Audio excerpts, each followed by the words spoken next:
Oftentimes people, when they come to confession, they confess the relationships that they have and their imperfections, the anger they have or the resentment they have towards other people, the frustrations we have. We're honest with ourselves. We all struggle with that to some degree with certain people in our life. Whenever you get more than one sinner together, there's going to be tension on some level from time to time, at least. But our gospel today is a very difficult teaching. It's the advice that I give because I'm just quoting our Lord back to the people. He says, "You've heard that it was said, you shall love your neighbor and hate your enemy. But I say to you, love your enemies and pray for those who persecute you."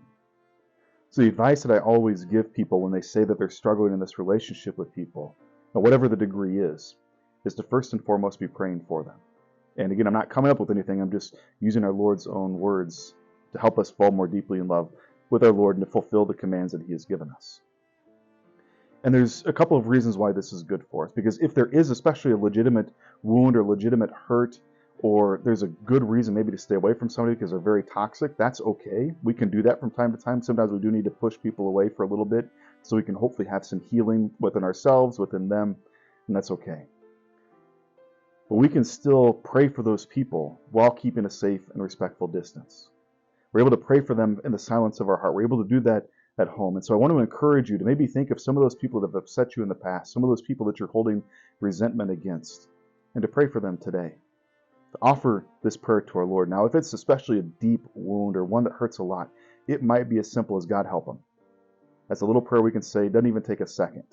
But it is a prayer. It's asking God to help them, to bless them, and it's at least a step in the right direction.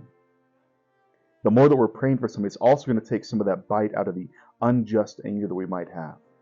Now, if somebody has wronged us, and we can have righteous anger in the midst of that we're upset that that has happened to us. But the enemy is going to want to try to push us further and further in the direction of unrighteous anger, where we allow it to build up. We allow it to be something that starts to consume us. And that kind of anger only hurts ourselves. It only damages us. It only keeps us from right relationship with God and the people around us. And so pray for your brothers and sisters. Now, Jesus, of course, never tells us to do something that He Himself doesn't do. And so He gives us the most beautiful example of this, and one that we can keep in our mind and our hearts as we go through this season, one that hopefully will challenge us. But the height of this is Jesus on the cross. He's surrounded by people who hate Him, who are insulting Him, who are mocking Him and His kingship. They're spitting upon Him. They're beating Him. They're doing every sort of vile thing against Him. And what is His response? "Father, forgive them, for they know not what they do." If there's ever any person in the history of the world that had the opportunity and the reason to be upset with people, it was Jesus. He who is without sin pays a price for all of us sinners. And He could have held that against those people. He could have said, "You have made your choice. You have turned against me, who is God, the second person of the Trinity. I could send you to hell right now. But I'm going to ask my Father to forgive. I'm going to ask my Father to show you mercy." It's a beautiful, challenging gospel message for us. To pray like our Lord, to love like our Lord, to allow our hearts to be shaped after His. So again, maybe try to think of a couple of people in our life that we're continuing to struggle to love the way that we should because of past hurts, past resentments, whatever else is still going on in our heart. Spend some time praying for them today.